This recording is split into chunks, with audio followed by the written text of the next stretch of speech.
Kapatid, hindi ka tamad, hindi ka lost, hindi ka lang sigurado. At kung yan ang feeling mo, let me tell you the truth, okay lang yun. Alam mo, may panahon tayo sa buhay natin na parang ayaw mong talagang gumawa ng malaking desisyon dahil hindi naman sa di mo kaya, kundi ayaw mo lang muling magkamali. Kasi madalas ka na nagkakamali at parati sinasabi yan, tanga-tanga mo, lahat ng desisyon mo, mali naman. Lahat ng pinasukan mo negosyo, nalugi.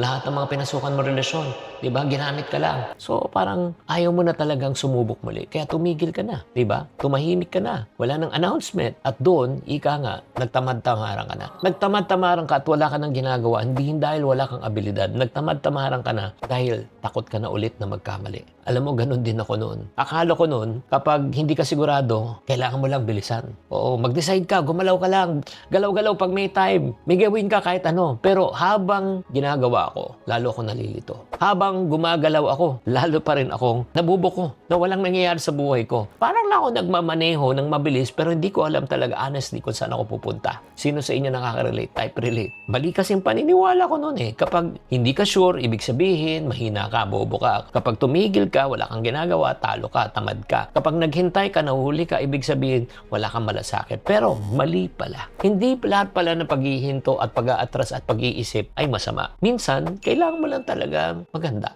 Kailangan mo lang talaga magpahinga. May karapatan ka naman magpahinga kung lalo na kung ikaw ay napagod. Dito ko po naintindihan, ang pinakadelikado pala ay hindi yung mabagal. Ang pinakadelikado, yung mabilis at mali ang direksyon. Mas okay na mabagal ka pero malinaw. Kaysa mabilis ka, paulit-ulit ka naman nagkakamali at nagsisisi. Hindi mo kailangan ng lakas ngayon. Hindi mo kailangan talagang magbisihan-bisihan. Ang kailangan mo, linaw. Kailangan mo kaliwanagan. Kailangan mo clarity. Kung hindi ka sigurado sa ginagawa mo, ito ang probably gusto ko i-share sa iyo. Not action, but plano. Tanungin mo sarili mo, ano kaya ang mga pagkakamali ko na dati na hindi ko na dapat ulitin? Ano kaya mga natutunan ko sa lahat ng pagkakamali ko para hindi ko na rin ulitin ang mga pagkakamali ko? Anong isang bagay na pwede kong gawin na pwede magbigay sa akin kaliwanagan ng isipan para maiwasan ko na magkamali muli? Isang tanong lang kapatid, isang tamang sagot lang. Hindi buong buhay ang inaayos mo. One step at a time. Kaya nga para sa mga taong ayaw nang gumalaw dahil nga nawawalan na kayo ng parang kumpiyansa sa sarili, itong natutunan ko, hindi mo kailangan maging handa para magsimula. Kailangan mo lang maging honest. Kung anong nararamdaman mo ngayon, you need clarity. Once you have clarity, you can move